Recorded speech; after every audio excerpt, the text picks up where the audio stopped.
TellyCast, the TV industry news review. Hi, I'm Justin Crosby, and welcome to this week's TellyCast. It's a Realscreen Summit special this week as we look at the world of unscripted and what the year holds for factual TV. I'm speaking with Andre Singer, OBE, Chief Creative Officer at Spring Films, Lilla Hurst, Joint MD at Drive, and Realscreen Editor and Content Director Barry Walsh. Plus, it's not just about execs behind the camera, as I catch up with Special Forces Instructor and star of SAS Who Dares Wins, Jason Fox. It's all coming up on this week's TellyCast. Don't forget to sign up for our new free newsletter called TellyCast Plus. It's packed with interesting TV industry stories of the week you may have missed, exclusive insight and opinion, and the secret producer, our real-life exec who reports anonymously from the front line of TV production. It's all completely free. Just visit our website to sign up at telecast-podcast.com. That's telecast-podcast.com. This week, I'm joined by two well-known and respected executives from the world of unscripted, Lilla Hurst and Andre Singer, OBE. Welcome to the show, Andre and Lilla. Good to be here. Hi, Justin. Thanks for coming on the show. Andre, starting with you, if we may. First of all, congratulations on the OBE you were awarded at the end of last year for services to anthropology and the documentary film industry. I think it was a matter of having collected enough cornflake tops and being old. It's a real achievement and congratulations, and of course, very well deserved. Obviously, there's an enormous amount I'd like to ask you, Andre, but we're limited on time. First of all, I wanted to kick off with one of your most recent projects, Fireball. You're a long-time collaborator with Werner Herzog, of course, working as producer, I think, for 14 productions together? Yeah, it's now 32 years. I think it's 15 or 16 productions, really. Wow. And Fireball is your latest feature documentary that debuted late last year on Apple TV+. I'm a big fan myself, so I really enjoyed the film. Now, you're an incredibly experienced director yourself. How do you decide how you work together on each project? Who directs, who produces on projects, and what's the secret of such a long-time collaboration between the two of you? Oh, it's a very simple secret. You just do what Werner tells you to. As I say, I've worked a long time with him, and it's only one occasion when I jointly directed the film we did on Gorbachev. And that was basically a film that had come to me, and I invited Werner to join me.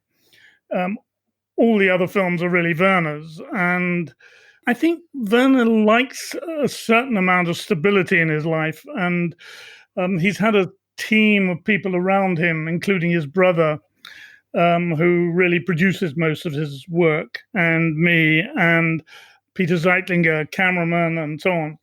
And we all tended to work on a lot of his programs, not all of them, but a lot of them as we've gone through the years. And the secret, I think, is that Werner he's wired differently to the rest of us. He thinks a film in his head. I mean, he continues to amaze me every time I work with him. He knows exactly what his film is going to look like before he really goes into it. Remarkably, you end up with something that he's already almost foretold you was going to be there. And if you have that kind of trust in a filmmaker, then most of our roles are really to smooth the path, to help him along the way. He listens. He sometimes takes note of what you say. Sometimes he doesn't. In the end, I've never really been disappointed with the end result of them. It's been a fantastic 32 years. You're also President Emeritus of the Royal Anthropological Institute, and you've been involved in that field for many years. Can you tell us how the field of anthropology has informed your filmmaking? I was an anthropologist before I became a filmmaker, so that's really where the links came. I was hugely fortunate that my first television experiences came via the sadly no longer existing Disappearing World series that Granada Television used to run. And I took over running it back in the 80s. And I was there because I was an anthropologist, not because I was a filmmaker. And I trained up as a filmmaker through those films, those anthropological films. I think it's probably true to say that it's not that anthropology informs my filmmaking. It's just that I've been always interested in anthropology, fascinated by it, trained up in it, if you like. And when there is an opportunity to do films that are relevant to anthropology, I jump on them and try and do them. I think it would be rather pretentious for me to say that the films I make are shaped by anthropology. It's more that I've been able to follow two careers in parallel. And when I can, I've been involved in a lot of films that are anthropological. Films about witchcraft, films about, we did a series called Divine Magic about magic and witchcraft, and so on, things like that. I really enjoyed Fireball, as I say, and I know you're only going to be positive, but I imagine many fellow filmmakers would be interested to know what it's like working with Apple, because there's so few people are doing it. Is it notably different from working with any of the other streamers, for example? I can't really say it was that different, but it was unique in that this was one of the very first films they commissioned, or they bought into, really. The plus side of working with Apple is, of course, number one, they have good money and they pay for what they want. The bad side of it, bad is too strong a word, the sort of negative part of it is that they were really learning on the job. So they had huge teams of people working at every level in terms of promotion, advertising, editorial, and so on. And because they hadn't really got the experience of having a system already there in place, it meant that everybody wanted to feel that they were contributing. And that meant we had a lot of bureaucracy, which we eventually ironed out. But it took my team a huge amount of work, really a lot of it relatively unnecessary.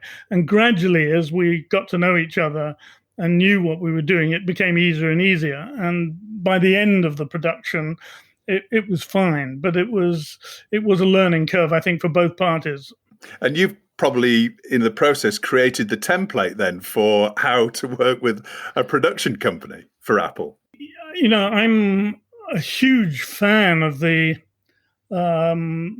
sort of this whole new wave of organizations like Netflix and Apple and Disney and so on coming on board the non-fiction world, because it's rejuvenated everything we've been doing. It's very competitive, but on the other hand, it's actually quite exciting. I mean, this is something I think we'll probably discuss again later, but working with them, I think, is a learning curve for everybody, whether you're a production company or you're sort of pitching ideas, or you're some of the distributors who are kind of balancing between the streamers and the traditional broadcasters.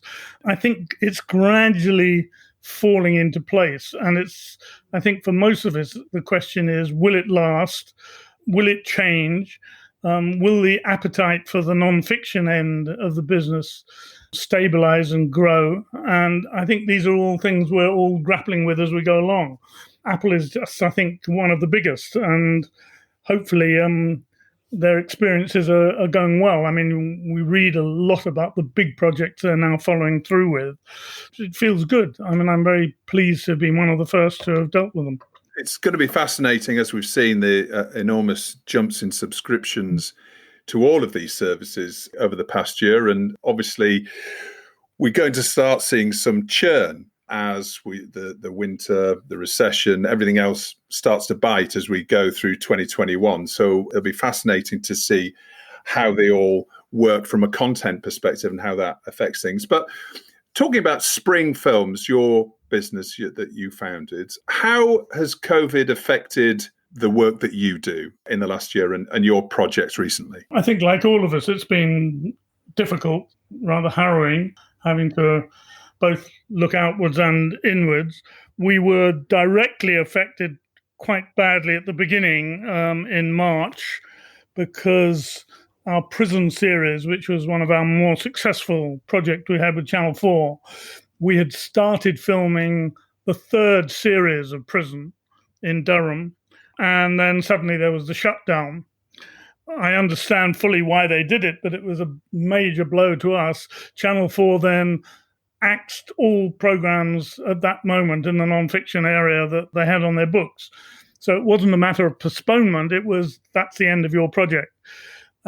So we had to withdraw the crew, we had to regroup, we had no ongoing production, and we were lucky, I think, in that we had just finished filming Fireball at that time. So we were able to structure a post-production for Fireball, which kept, if you like, the wheels turning at Spring. And we concentrated very much ever since we have been on developing a whole new tranche of programs that can go into production this year.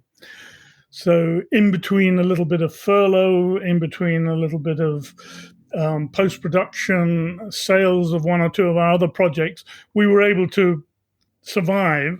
And we have now developed a new tranche of programs going forward. And we've been commissioned on one series, and we have another series that's in advanced development, and it looks okay for 2021. I'm delighted to hear that. And that was actually going to be my next question, was Prison, obviously multi-award winning series for Channel 4 that's, I think it's sold in over 80 territories, didn't it, around the world. Can we see a return to Durham Prison at any point in the future, do you think? We've actually developed two new series. One is about juvenile offenders, another one about the work of barristers and the beginning of the crime way before you go to prison, if you like, the defense. And both of those are at advanced stages.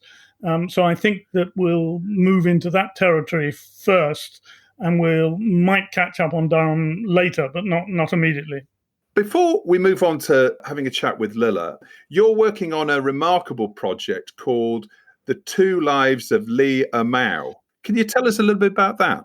Well, it's a Finnish project. It's one of the most moving stories that I've come across, and it was a feature documentary made by a Chinese director who worked for 15 years with a transsexual kid in Shenzhen in China.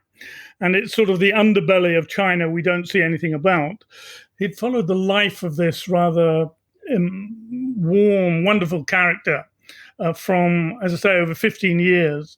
And it was how somebody starting as a teenager could find their way in a world where they were running into terrible trouble inside China for what they were doing and what they felt they were in terms of gender.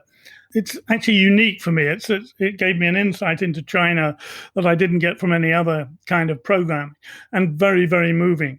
So we helped the director, who couldn't really make it in China. I mean, he filmed it in China, but we brought everything out and we edited it here in London and finished the film just at the end of last year. For the first time, it's now out in the marketplace. So it is an extraordinary film. We'll include a clip in the episode description to The Two Lives of Lilla Mao. It'll be fascinating to see that. Lilla, coming to you. Welcome to the show. Happy New Year. Thank you. You too. Happy New Year. Yes, exactly. Happy New Year. You're the first production funding and distribution business we've had on the show for a while. Obviously, it's been a tumultuous year in that side of the business, as in all sides. But congratulations on your growth. Thank you. A 35% year-on-year increase in the recent Broadcast Distributors Survey. How much of that success is down to a rush by buyers for finished content due to COVID? Well, I should probably quantify that. Obviously, those figures are based on, they're actually our 2019, because our accounting is from January to December. So those figures are actually for the end of 2019. Right. I'm pleased to say that the figures which haven't been published yet for 2020 are as significant in terms of growth. But we're just, we're finalising all the accounts and what have you. So yes, so it's slightly misleading, that survey always, because some companies are publishing their accounts to April 2020 and others are doing it to December, if you see 19, if you see what I mean. Looking at last year, I mean, we don't want to look back too much. From a distribution perspective, we started talking about this at the beginning of TellyCast back in April and May last year about, there's going to be a huge rush for finished content, and then there's going to be none left. And what is the market going to be doing this spring, for example, when MIP TV might have been taking place? But how did the buying patterns in 2020 differ from a normal year? I mean, it's interesting. The buying patterns definitely did differ in terms of the type of content. But I think when we've looked back at 2020 ourselves and tried to kind of analyse how we may have been affected positively or negatively by COVID, I think the conclusion that we've come to is that we weren't as affected quite as much as you might think.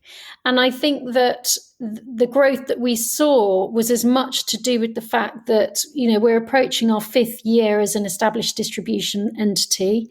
And I think we've hit our stride. We launched more series last year than we've ever launched before. And so the knock-on effect of that was that we did even more business in North America than we'd done before. I think it was a combination of those things and just a sort of solidifying of a lot of the hard work that we've put in over the last few years. There was one relatively significant scenario whereby a channel in the US had passed on a series at the beginning of lockdown. And they subsequently came back to us a couple of months later and said, hang on a minute, you haven't still got that, have you? Because actually, due to some filming of something else being cancelled, we'd actually really like it. So yes, of course, I'd be a liar if we didn't say we saw some benefit. Who knows, they may have picked it up again in the future for a different reason.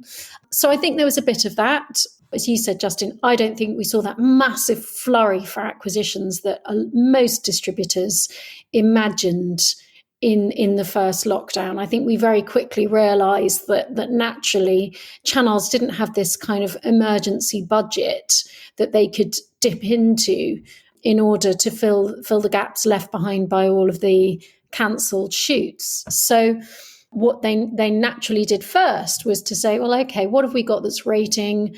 Is that license coming to an end? Do we need to extend it? Can we relicense more episodes? There was much more of that sort of thing going on.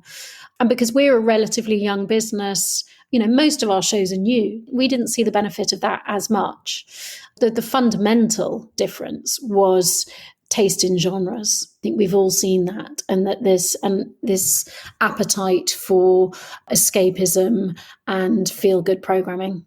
So in terms of buying patterns and in terms of when buyers were making those decisions, because presumably a large percentage or a fair percentage of buyers are working for commercial broadcasters, particularly in the US. And Andre mentioned with Prison and Channel 4, there were the brakes put on lots and lots of projects right across the industry that have been paused or discontinued completely. Did you tend to see that those commercial broadcasters came back into the marketplace later in the year, and there were a lot of those decisions made perhaps at times that they wouldn't be? Because obviously MIPCOM also is often a big factor in the buying patterns. Do we see that people were coming to the table later than they normally would in the year? Our worst months last year, I'm just looking at them, were May and August, and that would kind of make sense, wouldn't it? Interestingly, March, May and August. And our best month was December by a long way. It did feel quiet through the summer, and we definitely felt that only things really started to pick up, November, December time. No doubt about it, yeah. Okay, and then coming back to content in terms of genres, so escapism, and is it travel programming? Is it this sort of experiencing life outside our own countries? The best example of it for us was Greek Island Odyssey with Bettany Hughes, which is a 6-hour series with Bettany traveling through Greece, really in search of the Odyssey. So it's that lovely mix of sort of archaeology, anthropology, and armchair travel. And you can understand why that hit so many notes for viewers. We were lucky we were working on it anyway. We were expecting it to be delivered. And luckily, they were able to finish the series. Already, we had channels starting to say that was the sort of thing that they were looking for, because naturally, a lot of people had to cancel their trips around the world. So it served that, whilst at the same time still suiting our more traditional history viewing audience. You're appearing at next week's Realscreen Virtual Summit on the Meet an Expert panel. We talked about MIPCOM earlier on. How has the lack of events changed things for you over the year? Because Lilla and your business partner, Ben, are often to be seen at all of the key factual events across the calendar. How's that changed things for you? It's funny. Initially, it didn't hurt at all. I think there was it felt like a bit of a reprieve, and we were quite glad to be able to just kind of get our heads down and try to sort of focus on what the company was going to be doing amidst the crisis. I think it's really starting to take its toll now. And I think we're all feeling that sort of lack of contact. A lot of us use Realscreen as the sort of kickstart to our year. And there's something about the discipline of pitching to American broadcasters that really pulls focus. And yes, of course, we're attending it in a virtual environment, but nothing is quite the same as just that sort of buzz of being in a shared atmosphere together. We've talked about it as a team as well. I think we're all starting to miss that and feel that there's a level of intelligence and information that you're not going to get. And also just those lovely kind of connections that you make with people that you just can't do in a virtual environment. I have to say, as producers, we are desperately missing that tactile, personal communication. You can do things on Zoom, but you really can't enthuse about projects properly. You can't meet the right people. You can't have that engagement. I think we're all suffering sort of withdrawal symptoms of not being able to do it anymore.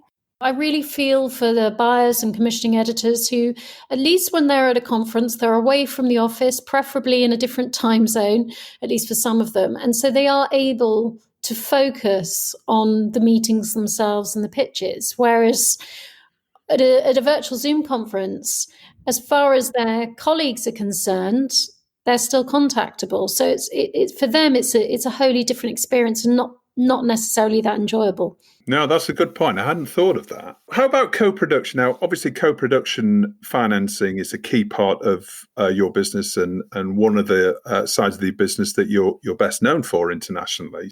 How do you see things from a co-production financing sense developing over 2021? Well, more channels are saying they need co-production than ever before. It's not going away. I think the tricky thing is that kind of connection between what the relative countries and cultures are in need of, and equally what can be made. Obviously filming has improved a lot, and I think in the UK market, what producers have done is extraordinary, and I think it's a real testament to the incredible creative industry that we have here. It's blown me away, actually. I've been so impressed by the kind of lack of navel gazing going on in the industry here, and the sort of can-do mentality. It's been amazing. I am excited by the solutions that indies are finding to the just endless obstacles that are being put in front of them. Drive cut its teeth working in quite sort of blue chip specialist factual shows. Quite often they would feature an archaeological dig at a very iconic site. It might be in Egypt or Pompeii. And none of that's happening at the moment. So there's a certain genre of co-production sort of friendly programs that just aren't being made at the moment because they can't. And so we're having to look at, different areas. in order to satisfy that. It's not going away. We're still co-producing as much as we ever have before. I would say we're seeing fewer of the kind of big blue chip specials and far more of the long-running returnable series, which obviously from a business point of view is great. And often they're no more difficult to get off the ground than a special or a feature doc, as I'm sure Andre would agree with. But it's going to be an interesting year. We're already getting the sense that a lot of the money for this year has gone, and we're really looking much more into mid-22 onto 23 budget-wise. Andre, when it comes to actually producing a show in somewhere like Pompeii, for example, do you see yourself working more and more with local production companies as well? I mean, do we think that sort of show is going to become more complicated by the number of producers involved in projects, as well as the number of broadcasters involved in funding those projects? It's a really difficult area because, on the one hand, as you've implied, co-production tends to imply complications. You're having to juggle between the needs of the partners and the different styles and the different needs of their perhaps broadcasters. On the other hand, it's the lifeblood of producers like us. I mean, we do domestic programs that have actually surprised us by selling well internationally, but they are solely spring production, things like Prism. But virtually all the rest of certainly the theatrical world that I tend to concentrate on tends to be co-production in some form or another. And partly it's because the British broadcasters cannot afford the kind of budgets that we can put to projects to give them the quality we think they deserve. To find that kind of finance, sometimes we can do it with a little bit from a British broadcaster and then we go internationally. Other times we do it the other way around. We start on the international circuit and then try and sell them back into the UK. But it's co-production that enables us to do that. So, with Werner, for example, we always co-produce with his company, although we tend to run most of the production. Other projects, a lot of them come out of ideas that are sent to us, which we take one look at and realize this is a fantastic idea, concept, but it usually comes with a condition, either a company or a producer or a director or somebody attached, and we will then help shape that and become the co-producers of that. Because we're on a global marketplace, we're looking, I suppose, some people may think it a compromise. I don't really think it's true. We're looking at projects that work internationally, that don't just sell to a British local audience, but will sell to, Australia, America, Europe, whatever as well. So the themes tend to be much more international than perhaps we had in the past. Lilla, Realscreen is obviously an important market for drivers, as you mentioned earlier. What can we expect from your Realscreen slate? Can you just take us quickly through the highlights? I'm not in a position to give actual specific title details at this point. Quite often when we're working on projects, a channel will not want us to announce too much about them before they launch. But what I can say is that it's what you'd expect from Drive and more. So it's your usual kind of access-driven, anniversary-driven blue chip specials, in addition to more returnable history series and science series, plus a few kind of slightly unusual single docs that I think they'll work better in the SVOD environment than they would perhaps in a traditional co-pro linear environment. And again, we're seeing more of that now as well. We're working increasingly on projects where we are managing the sort of project development and the pitch into SVODs for either a global buyout or for a co-production. Well, I wish you all the very best at Realscreen next week. So now it's time for Story of the Week, where my guests get to nominate the most notable TV industry stories from the past 7 days. Andre, what's your Story of the Week? Well, I chose the article that, in fact, was in Realscreen magazine, which was Dawn Porter and her analysis of where we are with the documentary at the moment. And if you look at the trajectory of Dawn's career, I knew Dawn when she was, before her filmmaking, she was a lawyer in television, and she had always had the aspiration to make very strong, big social commentary films touching issues such as racism, and she liked using history and so on. And she's made some extraordinary films. And what fascinated me about her analysis was that following her own trajectory, she has gone from big films, which she's made several successful Emmy-winning films, mainly on American society. And now she's moved on to an Apple Plus series that is with Prince Harry on the one hand, Oprah Winfrey on the other. Asif Kapadia is working on it, a television series about mental health. It's a 1-hour television program. It's a complete change in process. And I found it fascinating in her article to read the fact that she said, well, if Oprah calls, you come running. Yeah. And that's why she's moved in that direction. But it does give an indication, I think, of what both Lilla and I have been saying about that move to the big streamers and the Apples of this world, that they're looking for new things and they're attracting people from one end of the business to the other in order to make them substantial and hope that a world audience will like them. So as the subjects and the issues get bigger, that a lot of filmmakers are now able to make, but also the celebrity and the talent involvement is getting bigger as well. Yeah, absolutely. Yeah. Lilla, how about you? What's your story of the week? Well, my story feels a bit ridiculous in comparison to that, because that's a very inspiring one. In the fog of just homeschooling and just January blues, I'm afraid, I'm not sure I absorbed very much. But the one thing that stood out to me was the image of, or the footage, I should say, of Matt Hancock, the health secretary, doing a Zoom broadcast from what was clearly his downstairs lab. It leads on to my hero of the week, which we'll talk about in a minute. But to me, it just illustrated the insanity of where we've got to, and it just said so much. And the fact that, he couldn't even actually come out and admit to it. I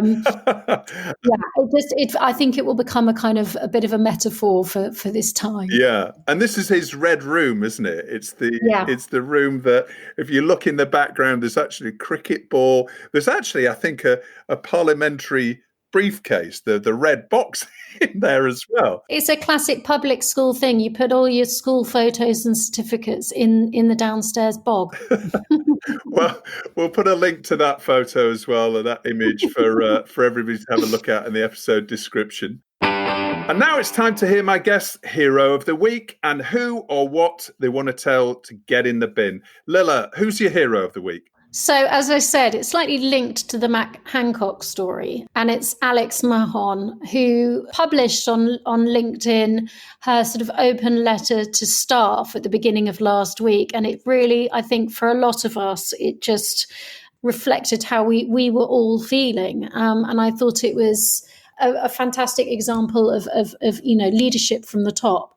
In essence, she was saying, we all need to recognise that we are all struggling in this time. It's incredibly difficult. We're facing so many challenges on a daily basis, and we need to cut ourselves a bit of slack. So we've instated, I think, 1.5-hour lunch breaks every day at Channel 4 from 12:30 till 2, and everybody must take that time out. And we're also having meeting-free Fridays.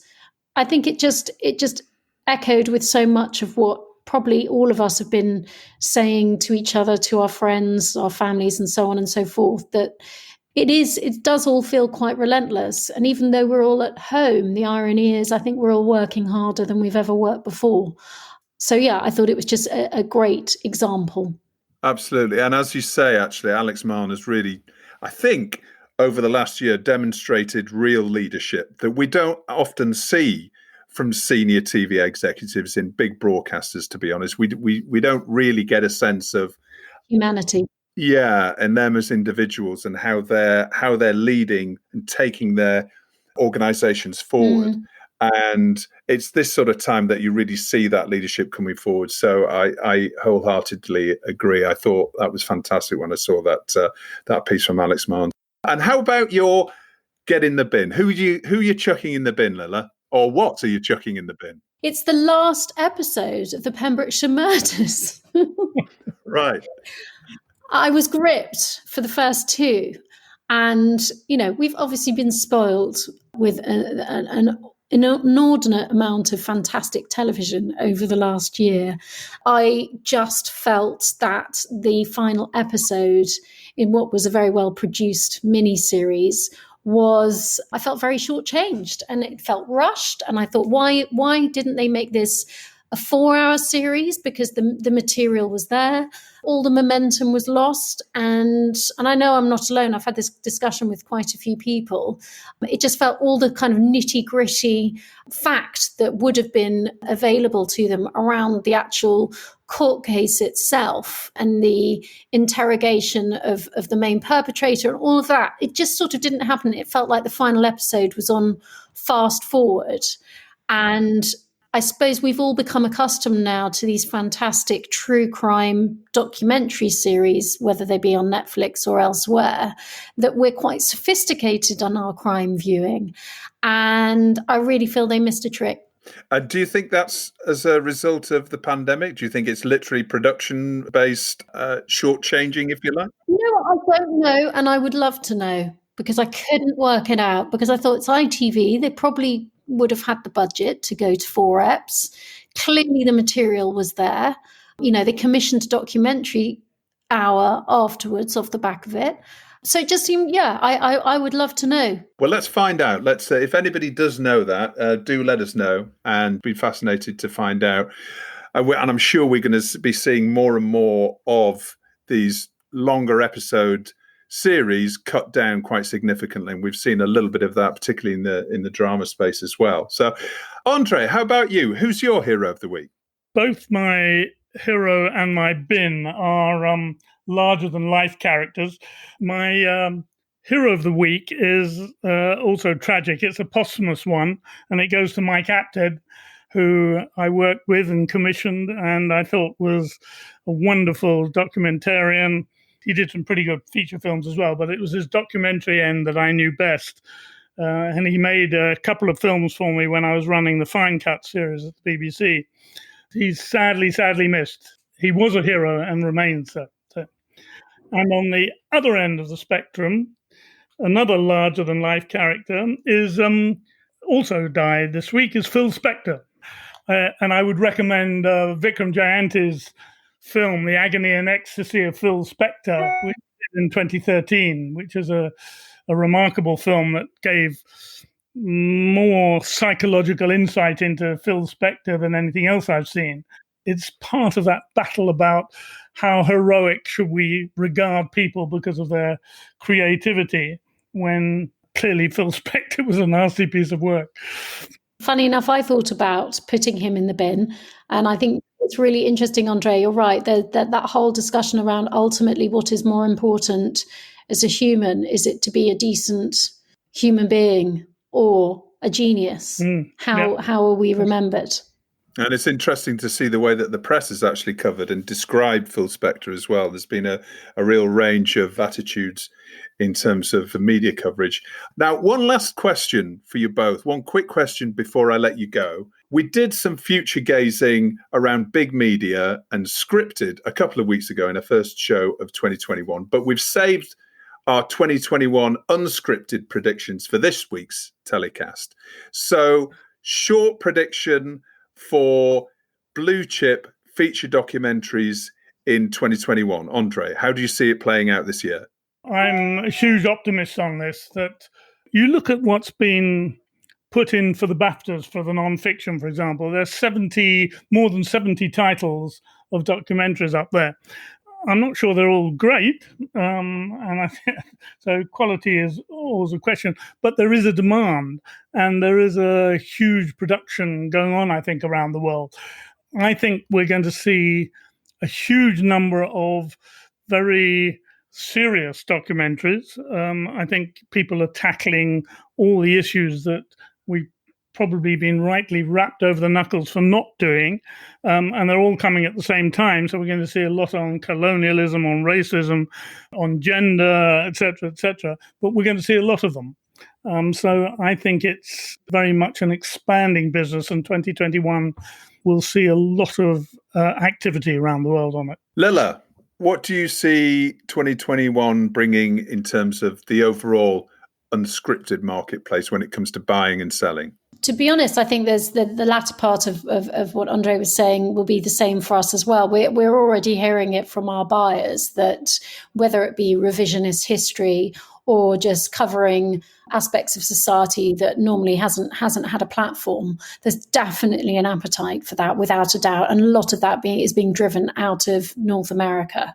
I think, for a company that has worked so extensively in history and has been involved so many times in the same story, whether it be Titanic or Hindenburg or what have you, told over and over again, it's really exciting to think that there are going to be stories that we can work on this year that have not been told in television terms before.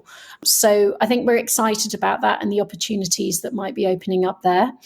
And then next to that, I think it will be more of the same. So I think that continued appetite for sort of adventure, travel, escapism, and I suppose warmth is equally going to be there. But interestingly, I do think it will be contrasted with some in-depth exploration of some very serious issues. It sounds like it could be a classic year for unscripted production and distribution, hopefully. So, Lilla, Andre, thank you so much for joining me this week. Really enjoyed our discussion. I wish you all the very best for 2021 and look forward to seeing you again in person very soon. So we've focused on discussing the TV industry with executives so far on TellyCast, but as we all know, on-screen talent is crucial to the success of any show, unscripted or scripted. So I thought it's about time we spoke to somebody in front of the camera for a change. And I'm delighted to welcome Jason Fox from SAS Who Dares Wins onto the show. Hi, Jason. How are you doing? Hi, Justin. How's it going? Thanks for having me on. Should I call you Jason or Foxy? Basically, I always have this drama with people because I've always been known as Foxy when I was back in the military. In fact, I've always been known as Foxy since I was a small child. But nowadays, when I sort of introduce myself as Foxy, sometimes you see grown men wince at the thought of having to call another grown man Foxy. So I leave it up to the discretion of the individual. So it's up to you. I'm easy either way. Being a big fan of the show, SAS Who Dares Win, I feel I should probably call you Staff. No, you don't need to do that. So I'm sure all our listeners are familiar with the Channel 4 show, which is produced by Minnow Films. But for those perhaps internationally where the show hasn't reached yet, can you just briefly describe SAS Who Dares Wins for us? I suppose it is a reality show. It actually sits in the specialist factual at Channel 4 within their genres. But it's essentially... There's four of us. There's 4 DS directing staff, and we are ex-Special Forces, and we are the instructors on the course. And we take a handful of what is essentially general public that apply to come on, and we put them through a course that is about 12 days long. And it's all about seeing whether they've got the minerals, whether they've got the fundamental building blocks to maybe sort of one day, if they ever thought about it, be good enough to join the Special Forces. For me, I remember actually seeing this show first introduced by Jay Hunt back at Edinburgh Festival before season 1 came out years ago. And I always thought, this sort of show, having read a bit about the SAS in the past and knowing what an incredible institution it is, for a reality show to be made of it, as we all know, behind the scenes, sometimes reality shows aren't as real as they might be. Yeah. But obviously the SAS is, it has to be completely real, and for you guys to be involved with it. So was there ever any sort of trade-offs that you had to sort of consider when building the course and building how the show was actually going to work in terms of different aspects and rounds that contestants had to go through? Yeah, there is a little bit of trade-off, because ultimately the course that myself and the other guys have done in real life, as in for real, is 9 months long, and we're trying to condense that into essentially what is nearly 2 weeks. So we've basically had to ramp things up in some aspects and then also tone it down in others. And we try and basically put the we call them recruits, but we put the contestants, the contribs, whatever you want to call them, under the same sort of pressures that we would experience on selection. Then we throw in a few iconic tasks along the way to keep it on track, if that makes sense. So we're constrained by time, and TV is all about time as far as I'm really concerned on this one, because it's like, right, we've got to get this, got to get this, got to get this. We need to condense it. We can't film for 9 months because there's no budget for that, and so on and so forth. So there's a lot of toing and froing in the development of each series about what we can and can't do and what we can get away with and how we can make it authentic. And we do a very good job. I mean, the Minnow do a very good job of keeping it authentic and allowing us the time and the space to do what we need to do. Well, you can actually see that, I think, and that's obviously reflected in the success of the show, which is now 5 seasons in, and I think you're recruiting for the 6th season now. Is that right? I think actually we're 6. We've done season 6, and we've also done season 3 of the celebrity one. They're in edit now, so I think TX is somewhere in the near couple of months for season 6 of the civilian version. Brilliant. Oh, well, that's something that's going to get me through lockdown. I can't wait for that to... I know. They pushed the TX for good reason. Coming from your background, which is, an incredibly stressful military background where you've seen service, and I think you were in the service since 16, right? In the Royal Marines, and then going through to Special Forces. Yeah, that's right. Yeah. Coming into the world of TV from your background, how did you find it to begin with? I mean, how did you find working with a TV crew for the first time? So I left the military in 2012. I had a bit of a struggle with mental health, because I got medically discharged for PTSD, so post-traumatic stress disorder. So I was sort of struggling with what a civilian's supposed to look like and do, and I dabbled in a corporate job which I didn't enjoy, and then ended up leaving, bit the bullet, went into security, which is what most people from my background default into.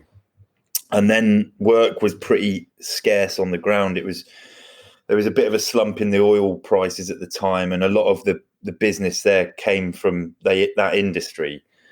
So I was scratching. I was in quite a bad place financially and sort of like personally. And it was actually a friend of mine, a guy called Aldo Kane, who still has a company called Vertical Planet, and he basically delivers the safety side of things for TV crews that travel around the world to all these weird and wonderful places you get to go to.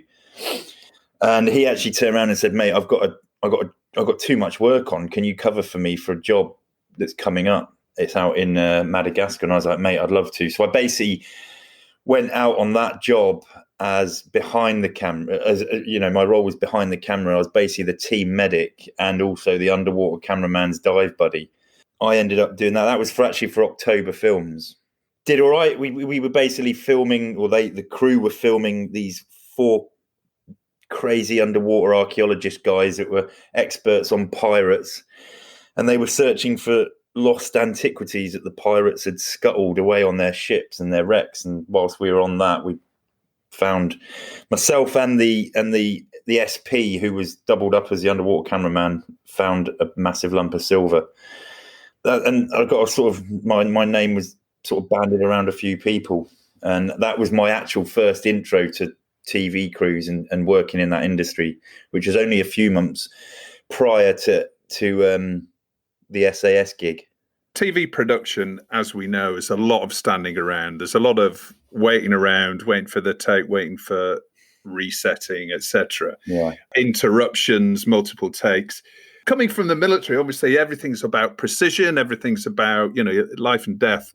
operations, but working in TV, it must be frustrating to work within that environment when you've got somebody standing in front of the camera, or so a light goes out or something like that, and you're having to reset the whole thing. I mean, did you find that easy to adjust to when you were coming into SAS Who Dares Wins? It's not dissimilar to life in the Special Forces. There is a lot of hurry up and wait, and then you get all excited, and then you stop again, and you're waiting for the decision to go, and then it might not happen at all, and then it comes back round. So, to be honest, the environment's not that dissimilar. Okay, there's bullets flying around on the other one, but I did take to it quite quickly. I think all four of us did. And one of the reasons I actually did one of my master interviews for the show where we do the pieces to camera. Yeah, we like, as everyone will know, a lot of that is we did hours and hours of interview, talking to camera, being interviewed by each director or whoever it was that was doing that interview. We'd actually finished filming the first series. We were still on location, and I had to finish off. I had to do like a 2-hour master interview with a guy called Alex Keel, who was the series. I think he was the series director. So we were just chatting, and it was just a conversation, a chat where he'd throw in a few of the questions that he wanted answering. And at the very end of that interview, he said, "Oh, mate, what do you think of this? What, now that we've done it, what do you think? What are we like?" And I think he was like, "What are we like compared to your lot?" And I was like, I had a bit of a think, and I was like, "Do you know what, mate?" I says, "If what I'm about to say might sort of unsettle you, but I says, it's like a home from home." I said, "You guys, you all on the crew are fundamentally the same as Special Forces operators." And he was like, What do you mean?" And I was like, "Well, you all want to be busy. You want a million different things going on at once to keep you busy. You've got a vision of how things should be. You work really, really hard. The hours that I've seen everyone put in is just mental. And you're perfectionists. And then ultimately, at the back end of that, when you get a chance to let your hair down, you let your hair down properly." I says, we're exactly the same people. We've just got different jobs. That's all. And I genuinely still believe that to this day. I really enjoy working in this industry because of the people that it attracts and their work ethic and their want to deliver something on another level. You also featured in Meet the Drug Lords inside the Real Narcos as well. Again, tell us a little bit about that. I think that was again Channel 4, but I think that's on Netflix now. It's on Netflix now, yeah. It did Channel 4, and then it was done with Plum Pictures, and then they secured a deal with Netflix after. But that came about.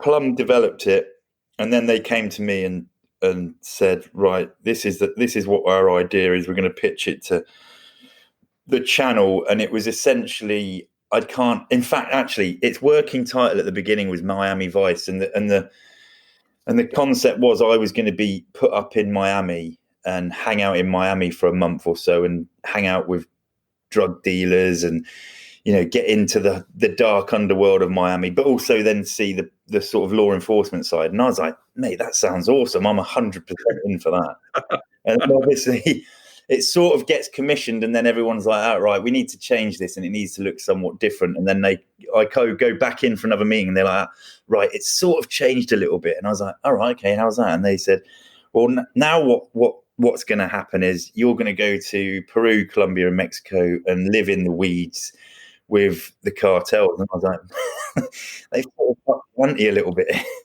You were thinking of the speedboat and the Don Johnson shades and all of that. Crockett and Tubbs or whatever their names are. I was like, this is going to be glamorous as anything. I'll be on like Miami Beach, hanging out with some cool kids. And no, it wasn't to be. It went rustic and more in depth, and I'm glad it did. It was an amazing experience.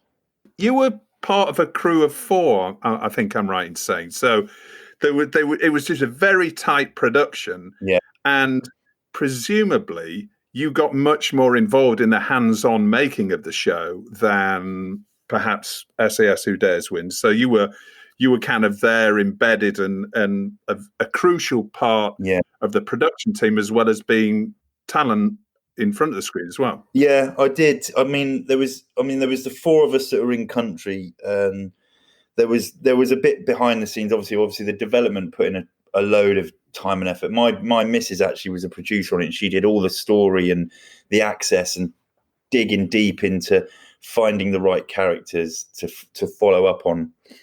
And then once we got out there, it was a lot more hands-on for me. I think I got a consultant producer credit just because there was so much going on and everyone had to get hands-on and dirty. And I'm glad that was the case, because I learned so much more about what was needed. The communications between being out there and on the ground, the security implications. That was my main reason I got involved a little bit at the beginning, was obviously the security side. I was pretty all over and I wanted to have a handle on that.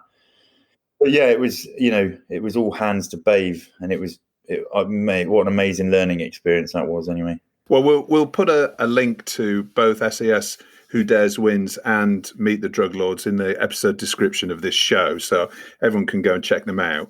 What about the promotional side of things? So obviously being talent now, so you are now TV talent, officially TV talent. Wow. And what about the promotional side of things? Because obviously there's the making of the show, then there's, it goes into edit, as you know, takes months, and then all of a sudden you're on camera again, but promoting the show.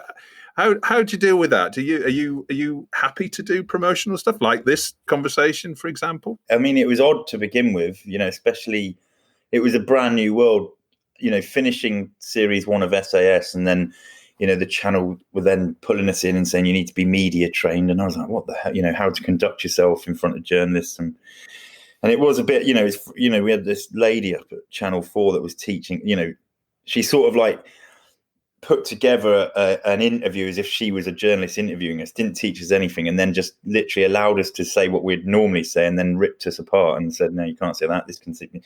And so that was a learning curve. But yeah, I don't mind it. I quite enjoy it. I like it.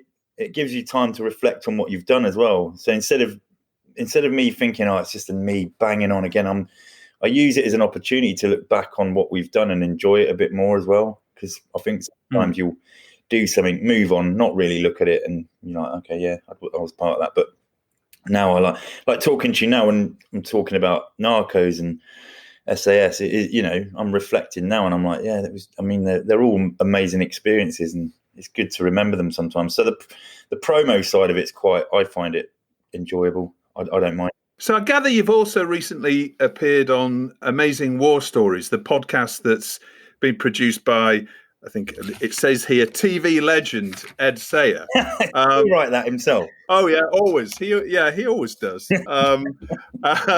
And that's a fascinating project in its own right. That episode was all about a military operation in the Second World War around Christmas time, wasn't it? That's right. Yeah, it was a classic commando raid, as they say, when you're from that world. It actually started off as asking me to do, put a little bit of Amazing War Stories out on my channels, obviously with the link to the military. And I asked what it was about, and he said, it's all about raising awareness of a lot of military museums around the country that are sort of falling by the wayside because of the drama that we're all in at the moment. It was just to raise a bit of awareness of history and some interesting stories. And I listened to the one that he'd sent me with Bruce Crompton, and I was blown away. Like the detail that's put into it and the way it's produced and created is awesome. The 3D audio and all that sort of stuff, and it's really fascinating stuff. So I was like, yeah, I love it. And then he asked if I wanted to get involved in that one at Christmas, which is, jumped at the chance. It was a great thing to be a part of. It is fascinating the way that podcasts are getting involved in TV development and becoming a real development platform now for TV shows, both scripted and unscripted. Yeah. How about you in terms of other ambitions in TV? Are there any projects that you've thought about? You think, I would love to do that. I mean, I would love to go here or do. I got asked that question after Narcos aired, and the question was asked me by Ian Katz, who had then taken Jay Hunt's position at the channel. And I actually said to him, I'd love to go back to Afghanistan. And 2 weeks later, they bloody commissioned a show of me going back to Afghanistan, so I need to be careful what I say here, because I could end up stitching myself up. But ultimately, there's loads, I'd love to do more along the lines of the Narcos stuff, because that was fascinating. But I'll tell you what has transpired from the Amazing War Stories journey is I'd love that to become something that, because I'm fascinated with the old military history, and there's some amazing stories out there that can be told. So I wouldn't mind something along those sort of lines, something a bit more historic with regard to like storytelling and bringing it more to life, I suppose. So what I can gather through watching the SAS show is that that's all about mental resilience as much, if not more so than physical strength and resilience. So we're all locked away at home right now. I won't say like hostages, but perhaps it's a bit more like being in an open prison. Have you got any tips for us to get through this? You know, people that might be struggling a bit, anything that, you know, that we can think of to sort of fortify us and look towards the springtime and hopefully once we get out of all of this? I think, it's quite a difficult question, but ultimately it's about spending a little bit more time in the now. I know the now might seem a bit gloomy, but there's still stuff to enjoy. You know, we're still living. And so I suppose some of it is not to dwell on the last 12 months, because there's no point. They're done. We're not changing them. Be a little bit more present in the now and look forward to the future, because the tough times don't last forever. You know, life is a bit of a roller coaster. This will be seen as a low point, but we'll bounce back. We're humans. We adapt very well. And when we do bounce back, there's going to be a lot to be done and a lot to be excited about. So the biggest takeaway is that positive attitude. I'll always try and keep a positive attitude. I was taught it as a young soldier, and I'll keep that in mind going forward. And hopefully I'll be like that forever. And I hope everyone else can adopt that sort of mindset, because it does get you through the tough times. Jason, thanks so much for joining us on TellyCast. Really enjoyed chatting. Best of luck with everything. We'll see you on screen on SAS Who Dares Win Season 6 in the not too distant future, and hopefully other projects in the future as well. So great to speak to you. Thanks for coming on the show. Yeah, thanks very much, Justin. Really enjoyed it. So no Realscreen Summit special would be complete without editor and content director of Realscreen magazine, Barry Walsh. How are you doing, Barry? Happy New Year. Very well, Justin. How are you?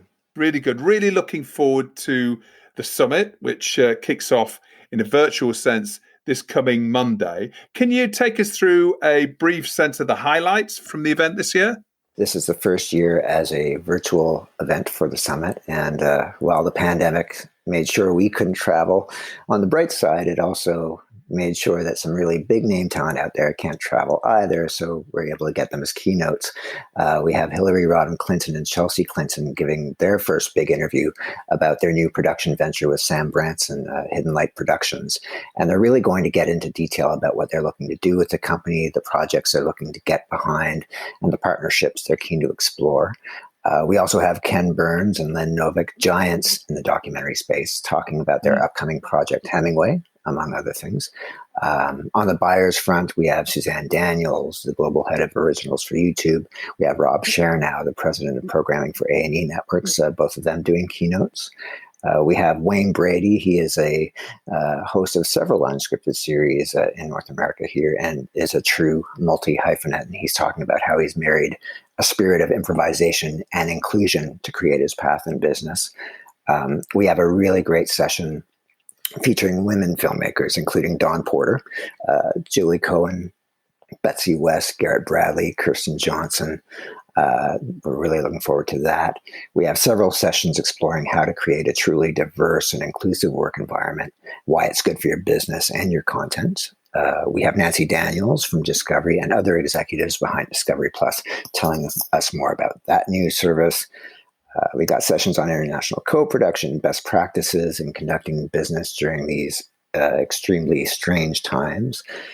So all in all, I'd say it's probably one of the best years for content, if not the best, thanks to the input from our advisory board, who helped us put the agenda together, and the speakers that we've been able to work with. That's a bit of a stellar lineup there. As well as the agenda, the social aspect of Realscreen Summit is always super important for delegates.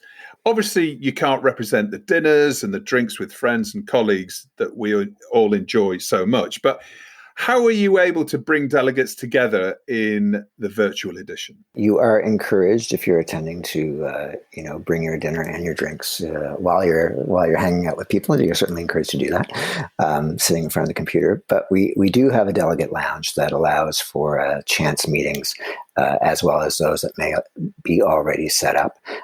We have several speed networking sessions that are designed to promote new business connections, as well as all the structured networking sessions that define our live events, like 30 Minutes With, speed networking, speed pitching. We've been really working hard to bring those into the online environment. And I think people who will be taking part will see that the platform that is being used it was really developed with networking and meeting and ease of doing both in mind.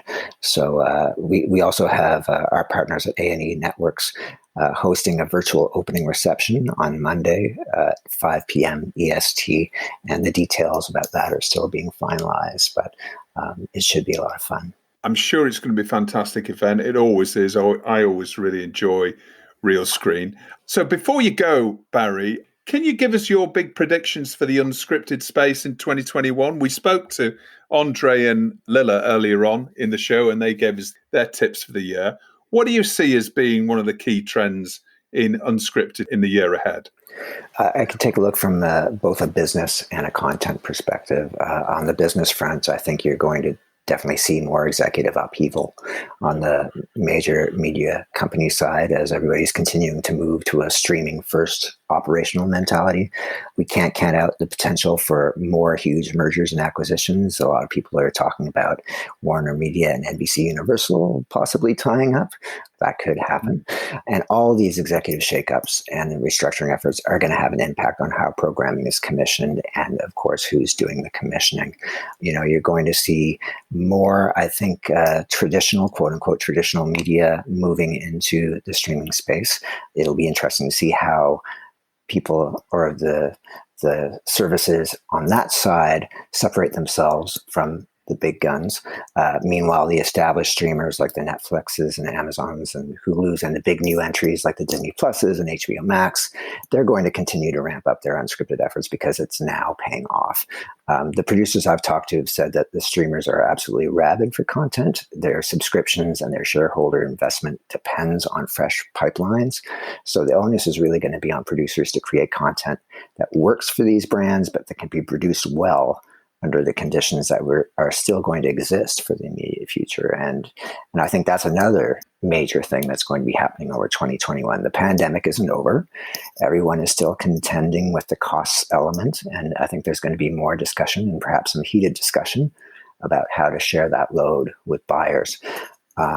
From a content perspective, everybody I've talked to has been, repeating the feel-good content mantra. Light entertainment will have an extended run in the sun, I think, due to the horrible year that everybody's just had. I think it's not just about the pandemic, but it's also about a very fractious few years in terms of the socio-political landscape. I don't think people are going to want to be hit over the head with agenda-driven content on the unscripted and nonfiction side. I think polemic might fall short. I think producers who want to tackle the big issues are going to need to balance the bitter medicine with entertainment value. And that's always a consideration, but I think especially after the past year and even perhaps the past 4 years, people are going to want to have a little bit of a smoother ride in terms of their content. And lastly, when I think about creative industries that have exploded over the past year, the gaming business can't really be ignored. It makes sense, given that we've all been locked down for the bulk of the year, that gaming would explode. So I would expect to see more unscripted companies, perhaps more producers, perhaps even more networks looking for ways into that space through partnerships, format approaches. Will that be a genre that's tailor-made for short form? Perhaps. I would expect to see more efforts for link up in that area. Thank you, Barry. That's all really interesting stuff, and we'll see how that plays out over the coming 12 months. And for anybody who hasn't signed up to the Realscreen Summit so far, we have got a promo code which is specific to TellyCast listeners, and we'll feature that in the episode description, which does get you $200 off the delegate fee, and that's applicable right until the event starts on Monday. Go and have a look at that. If you haven't registered, please do so. Barry, thank you again for coming on. Wish you all the very best with the summit this week. All the best. We'll speak to you very soon. All right. Thank you so much, Justin. Cheers. Well, that's about it for this week's show. As always, thanks for listening. Don't forget to rate and subscribe to the show and share it with friends and colleagues. And don't forget to sign up for our new free newsletter called TellyCast Plus. It's packed with interesting TV industry stories of the week you may have missed, exclusive insight and opinion, and a secret producer, our real-life exec who reports anonymously from the front line of TV production. It's all completely free, and we aim to make it the best thing in your inbox every Friday. Just visit our website to sign up at telecast-podcast.com. That's telecast-podcast.com. TellyCast was edited by Ian Chambers. Until next Thursday, as always, stay safe.